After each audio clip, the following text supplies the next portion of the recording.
All right, so entrepreneurs and definitely aspiring entrepreneurs, I want to share this because oftentimes, as a business coach, working with people to either number one, help them to transition into full-time entrepreneurship. Maybe they're coming out of a professional career or some type of job that they've been doing a long time, or helping people scale their businesses.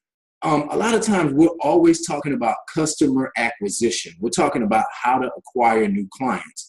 In fact, if you look online today, most of the people that are out here, they're teaching you how to acquire new clients, how to get better leads, how to generate more customers, more clients. It's all about getting more. What I feel we don't often sometimes put enough emphasis on is how to maintain those clients. How do you keep the clients that you get? Because at some point, you should have a client base, depending on what you do, but you should have a client base that they keep coming back for what you do over and over again because it's that good. And the one thing that I notice a lot that I always tell people, it's really about the small things that you do.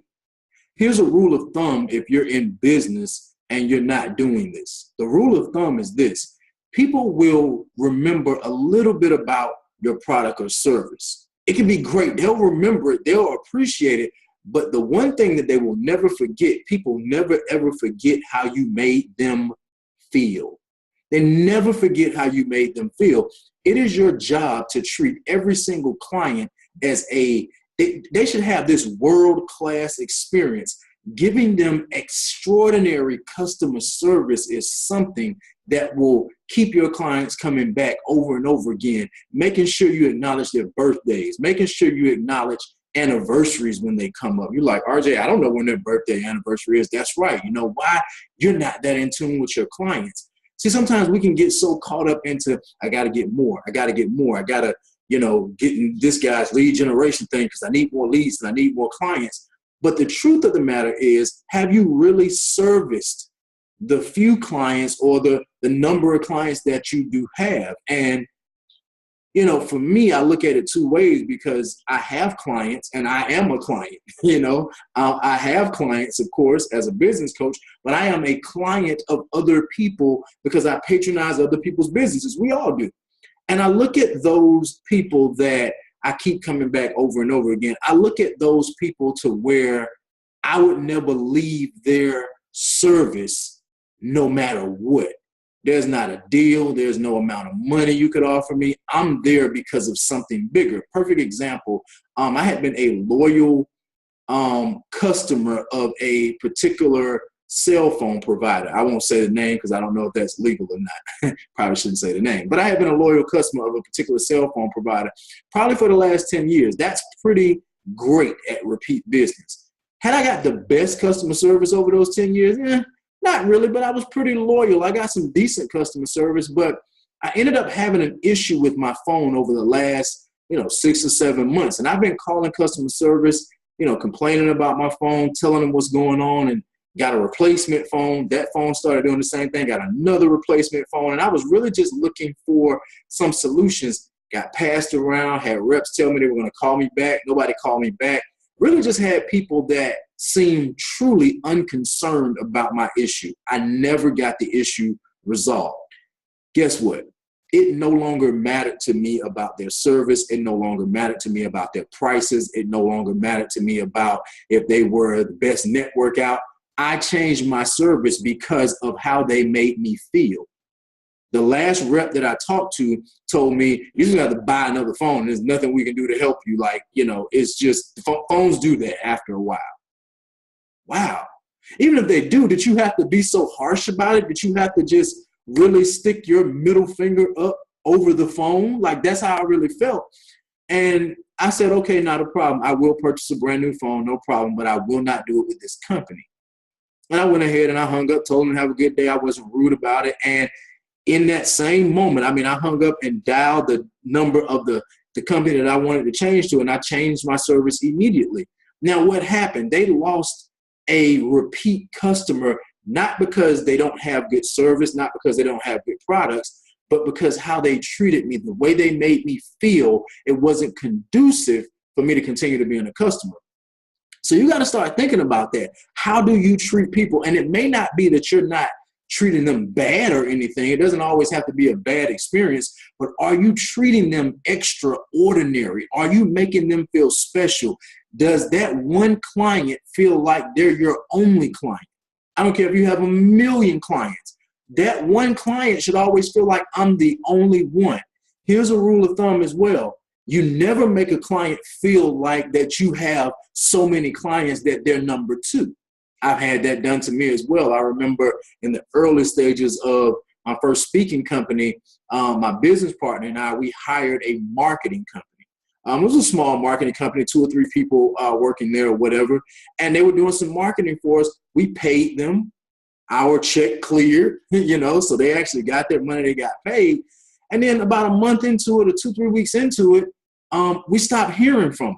And the main guy, our main go-to guy, I was sending him emails. I left him a couple of voice messages because there were things that hadn't been done that we needed to get done. And I didn't hear from this guy at all. And then one day I called, and don't get me wrong, I'm not the type of person that was just calling him back to back to back. Like, I call you, I wait a week, I didn't hear anything. I call you again, I wait another week, I didn't hear anything. So I finally called one day just out of the blue because I was purely just fed up at that point. And the gentleman answered the phone. He said, "Oh my God, man, I'm so sorry. I've been meaning to get back in contact with you, but we got a few really, really large clients lately, and it just had a swamp. They took all of our attention." And I'm like, wait, what? Did you just say that? Did you just tell me that the reason for you not calling me back was because you're too busy to take care of me? Did you really just tell me that the reason for not calling me back was because you had some bigger clients, some bigger contracts to come in that, even though you're not saying it, it says that they take precedent over me? Is that what you're saying? And immediately I told him, I said, "Sir, I can appreciate that. Whatever you have not done or whatever you have done, I need it. I'll pay you for that part. I want to cancel our agreement. I don't care what it takes. And if you owe me any money, I want a check and a refund immediately." And he said, "Oh my God, why? We're going to get back on." I said, "No." And I explained to him how it made me feel. So you got to remember, in business, you're dealing with people. You're dealing with people. You're dealing with other human beings that have emotions, and they have things going on in their lives, and they have things that are touching them and stressing them out. If you can ever be the person, I don't care what you do, that can provide some sort of relief to the life stuff that they're going through, if you can provide a smile, guess what? There are people that will never leave you. Now, on the flip side of all of those bad coins, there are some things that I patronize that I would never, ever give up. I have a lawn care service that does my lawn. I love them. I love them. It's the best customer service that you could ever want. They're always, calling me if something's going on or if they're running behind. I would never go anywhere. And I get people that drop off flyers and knock on my door at my home, every season, that say, "Hey, we're a lawn care service." And I've even gotten people that have stopped by. Their service was cheaper than the people that I use. I don't care. The people that I use can go up on their service and I wouldn't leave them. Why? Because I'm loyal because of how they make me feel. I'm loyal because of their customer service. I'm loyal because of how they treat me. I feel like I'm their only client. So we got to just make sure that we're putting that in place. There's a such thing as customer acquisition, but there's an even bigger thing called customer retention. So my question to you is, how are you servicing the customers or clients that you currently have right now? Watch this. How do you even service the customers or clients that may not currently be a paying client right now? Because I've had business clients or that I did coaching with that we finished the number of sessions that we were doing at that particular time. But guess what? In my eyes, once a client, always a client. So I still check up on them. I don't care if it's 4 months later, you'll get an email from me, even if it's just a, "Hey, how you doing? Just wanted to check up on you and see how things are going." And I tell you, as I sit here, more than not, those same clients, they become clients again.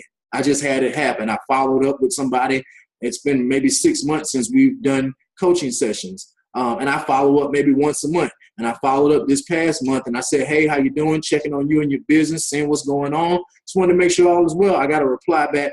Things are going good in my business. I've hit this particular snag and I need your help. I want to set up some more sessions with you. When can we talk about it? Instantly, we set up a time to talk, and that person became a client again. That's repeat business.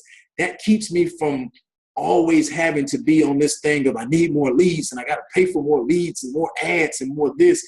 And nothing against that stuff. That stuff is great. But retaining the customers that you have is so, so important. So think about the little things that you can do. Birthday cards, cards when their kids graduate from school, all of these little bitty things, just saying hello when you call to service them. If you have other people, whatever product or business or service that you have, if you have other people that are contacting your clients, make sure that that person is friendly. Make sure that person is upbeat. Make sure that person has a personality. Don't have anybody that's calling or interacting with your customers or clients that's dry, that's dull, that's mean, that's bitter, that's sad. That you cannot have that, because that's not good customer service. I left a gym because every morning I walked in the gym, the girl that worked there, she would do this. Hey. If she did that, sometimes she didn't speak at all. She would just stare at me, and I would hold my little card up because I needed to be scanned in, and she would reluctantly get up out of her chair and come put the little thing up so I can scan my card, and she would go back and sit down like, why did you come to the gym today? And after a certain amount of time of that, I couldn't take it anymore, and I said, why am I giving my money to this? And I joined a new gym. And it's not like the new gym is that much better equipment-wise or anything that they do different. But here's the number one thing at the new gym that I'm at that's better. When I walk in the morning, they say, good morning, sir. Welcome to such and such fitness. You have your card? Great. Scan it. Thank you, sir. I hope you have a great workout. That alone makes me feel better. That alone makes me a loyal customer and a repeat customer. All right, I probably talked long enough, you guys, but I just want you as an entrepreneur or an aspiring entrepreneur to just think about it. Don't get so caught up in these leads and lead generating until you're just pouring all of these people through your business, but you're not really taking care of them. Remember, whatever you do, it should be adding value. Not just value in the sense of the service or the product that you provide. It should be adding value to that person's life. Do that, you'll always have customers or clients. You'll always have customer retention, and you'll always have a great business. With that being said, this is RJ Hodges, Superior Entrepreneurs, and another group that is on Facebook that if you're not already in, join the group, Superior Entrepreneurs. With that being said, you guys have a great day.